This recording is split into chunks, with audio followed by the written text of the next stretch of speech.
Back in Time is one of the most complicated glitches in The Legend of Zelda Skyward Sword.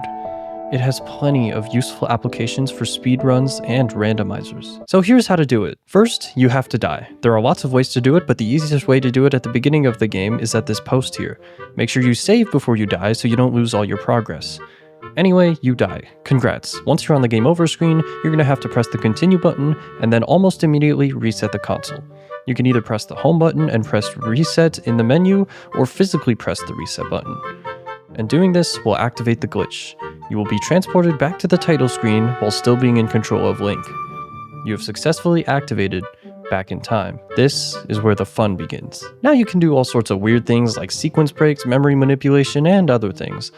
I'll show you some of Back in Time's most general applications for casuals and speedrunners. The first technique is called a bit warp.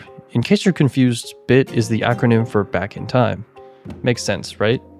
Speedrunners are lazy. The easiest application of this trick is in Skyview Temple. Once you get to the top of the academy, go to this bird statue.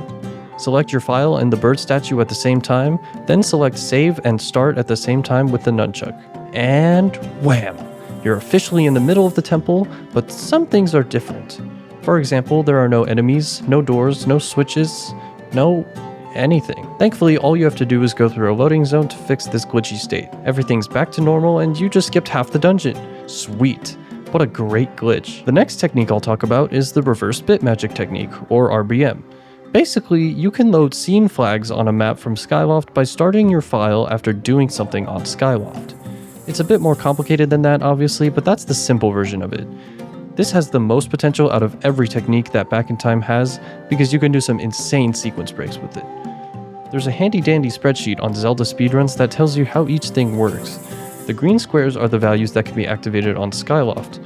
The other ones require a bit more setup to work, so maybe don't worry about those. Anyway, each area square on the spreadsheet will correspond to a different thing you can do on Skyloft to load that value on the map. For example, loading the Farron's Silent Realm is triggered by cutting down the logs at the entrance of the waterfall cave. So, if you do Back in Time, start your file, then quickly cut those logs, you'll be able to access the Silent Realm very early. This applies to basically everything on the spreadsheet, making it arguably one of the easiest and most powerful tricks in Back in Time.